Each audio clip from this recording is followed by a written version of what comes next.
Olá pessoal, nessa nova videoaula sobre fenômenos ondulatórios, a gente vai discutir sobre um dos fenômenos que está bastante presente em nossas vidas. E antes de eu falar em que circunstâncias, aonde que nós podemos enxergar a interferência de ondas dentro do nosso círculo cotidiano, eu preciso identificar os dois tipos de interferência de ondas, bem como as suas características. Primeiro a gente vai começar tratando sobre um caso um pouco mais ideal.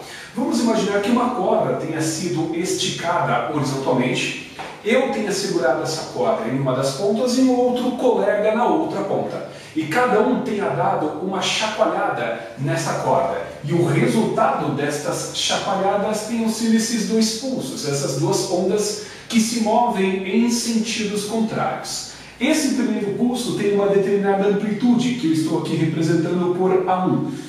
E esse segundo pulso possui uma determinada onda, uma determinada amplitude, que eu estou representando ali por A2. Estas duas cristas, por moverem-se em sentidos contrários, é inevitável. Elas vão se encontrar. E nós temos um especial interesse em analisar o que acontece no ato, no momento em que estas duas ondas, estas duas cristas se encontram. Estas duas cristas, viajando em sentidos contrários, elas vão se encontrar, como nós já tínhamos discutido, e elas vão se sobrepor. Elas vão começar a se amontoar até que vai chegar o momento em que estas duas cristas vão dar origem a esta crista grandona aqui. Vão dar origem a este cristão. Vamos colocar nesses termos. E a amplitude desse cristão seja dado pela soma das amplitudes individuais. Eu sei que aqui no meu desenho pode não estar tão evidente que essa crista aqui, ela é a soma dessas duas cristas, talvez tenha sido um pouco maior, mas enfim, a amplitude dessa crista resultante da sobreposição destas duas ondas individuais não vai para lugar nenhum. Muitos alunos me perguntam, tá Rodrigo, mas quando elas se encontrarem, elas vão dar origem a essa crista, correto? Correto. E para onde que essa crista vai? Ela não vai para lugar nenhum, porque logo depois que esta crista ela é formada, ela se desmancha e as cristas individuais reaparecem, dando origem às suas características iniciais. E aí essas cristas continuam a se propagar como se nada tivesse acontecido. A crista de amplitude A1 se desloca horizontalmente ali para a esquerda e a crista de amplitude A2 se desloca horizontalmente aqui para a esquerda. Então, a sequência de eventos é: as duas cristas se aproximam, elas se sobrepõem, formam a onda resultante, esta onda resultante se desmancha e os pulsos originais reaparecem. Esse tipo de interferência, onde a onda resultante é uma onda mais forte do que as ondas originais, é o que nós conhecemos por interferência construtiva. A interferência construtiva é aquele tipo de interferência em que a onda resultante ela é mais forte do que as ondas originais. A onda resultante da sobreposição destas duas, naturalmente, a amplitude da onda resultante ela é dada pela soma das amplitudes individuais. E quando que a interferência vai ser do tipo construtiva? Quando que duas ondas vão interferir construtivamente? Quando uma crista encontrar uma crista, ou quando um vale encontrar com um outro vale.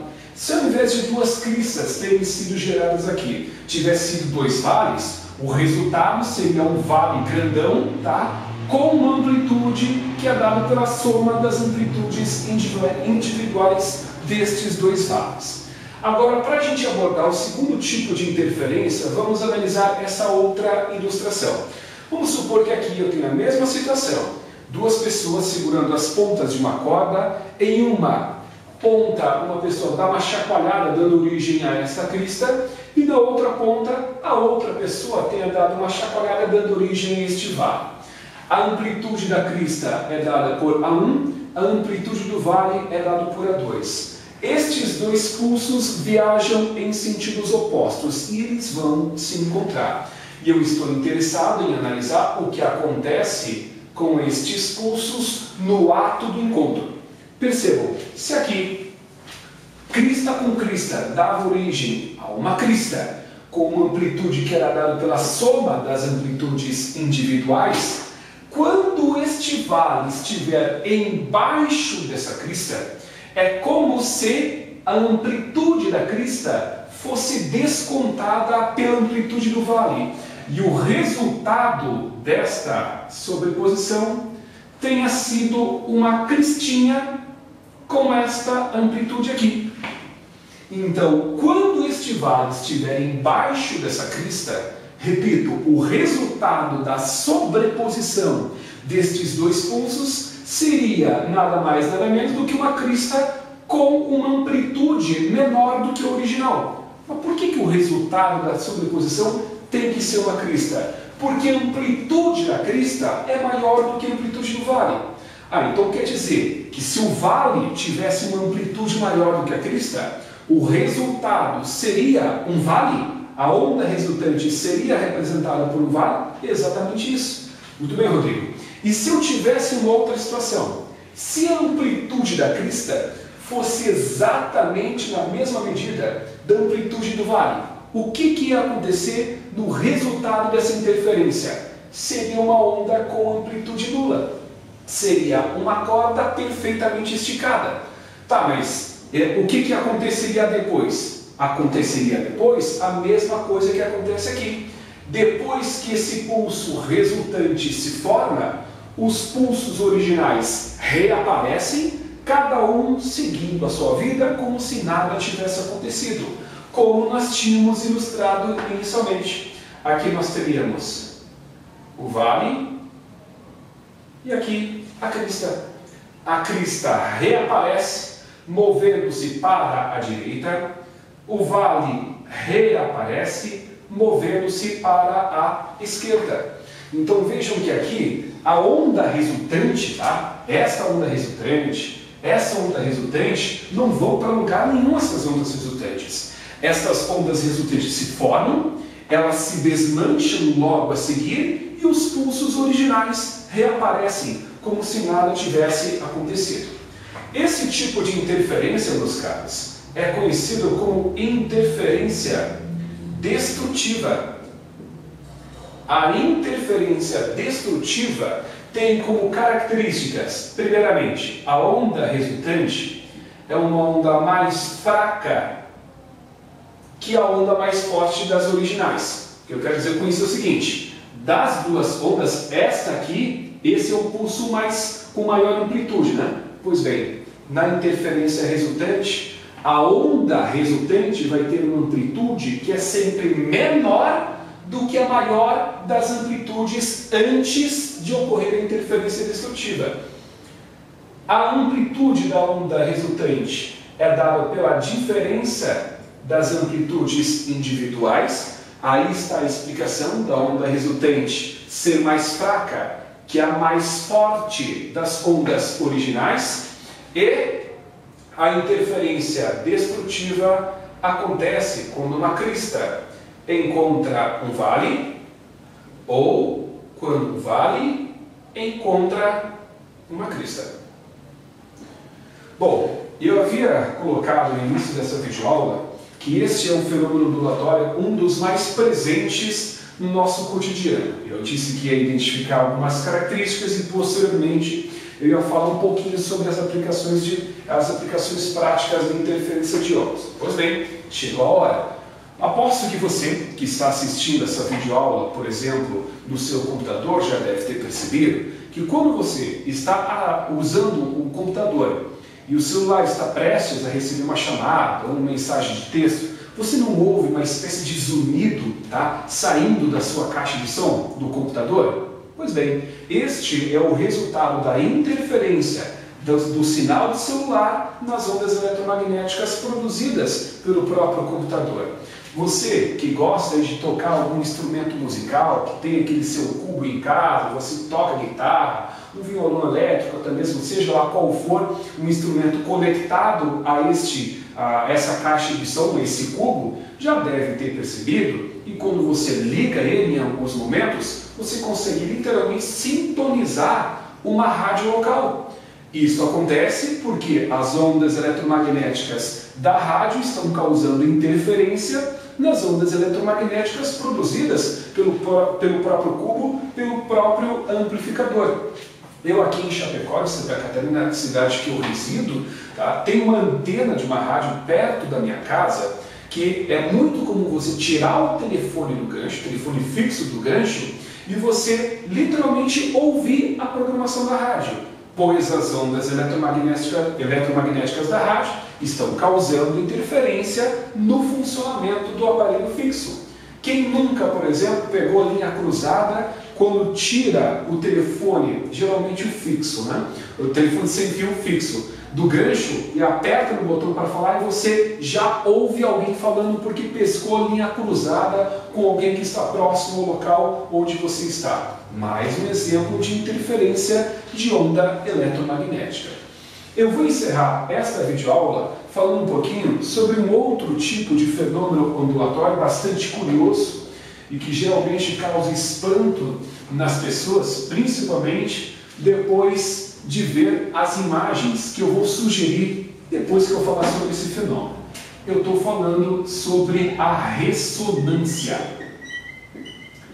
A ressonância é uma situação em que uma fonte externa, seja lá qual for, começa a vibrar com uma determinada frequência e alguma coisa que esteja por perto e que vibra naturalmente com a mesma frequência desta fonte começa a absorver energia dela e aumentar a sua amplitude de oscilação. Por exemplo, já ouviu falar naquela história de que é possível quebrar taças de cristal somente com o poder da voz? Isso realmente é possível, porque as taças de cristal, embora não seja visível ao olho nu, aquela taça de cristal possui moléculas que ficam oscilando com uma determinada frequência. E se uma pessoa emitir um som com uma frequência muito próxima ou igual, às vezes, à frequência natural de oscilação dessa taça de cristal, essa taça de cristal começa a absorver energia do som emitido pela pessoa ou pela fonte externa, e essas moléculas começam a aumentar a sua amplitude de oscilação. Elas começam a vibrar mais do que naturalmente vibram, e aí, aumentando a amplitude de oscilação, a taça de cristal pode entrar em colapso. Não sei se vocês já viram as imagens de uma ponte no Estreito de Tacoma, nos Estados Unidos, que há quase 80 anos atrás ruiu. Digite no YouTube o seguinte: Tacoma Narrows é o nome da ponte que entrou em colapso depois que vento começou a incidir sobre essa ponte. No vídeo você vai perceber que o vento que incidia sobre essa ponte, lá no Estreito de Tacoma, não era um vento muito forte, porque no início você vai ver, inclusive, pessoas caminhando sobre a ponte. Não era um furacão que passou por ali, um tornado que passou e que derrubou a ponte. O que acontece é que o vento começou a incidir sobre a ponte com uma frequência muito próxima à frequência em que a ponte naturalmente oscila. Quando isso acontece, quando uma fonte externa vibra na mesma frequência que a natural de um corpo, essa ponte, nesse caso, começou a aumentar a sua amplitude de oscilação e chegou uma hora que a amplitude era tão grande que a estrutura não conseguiu suportar a essa enorme amplitude de oscilação. Portanto, a ressonância é um fenômeno físico em que uma fonte externa, vibra com uma frequência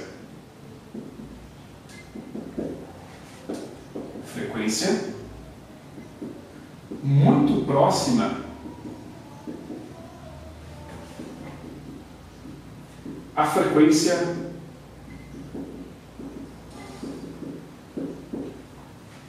natural, eu vou colocar entre aspas aqui, porque eu não sei se esse é o termo correto, mas acredito que sim, a frequência natural de um corpo.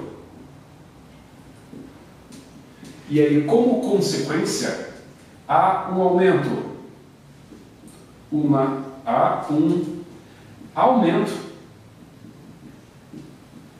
na amplitude de oscilação do corpo. Ele começa a vibrar mais do que devia e automaticamente isso pode provocar o colapso desse corpo.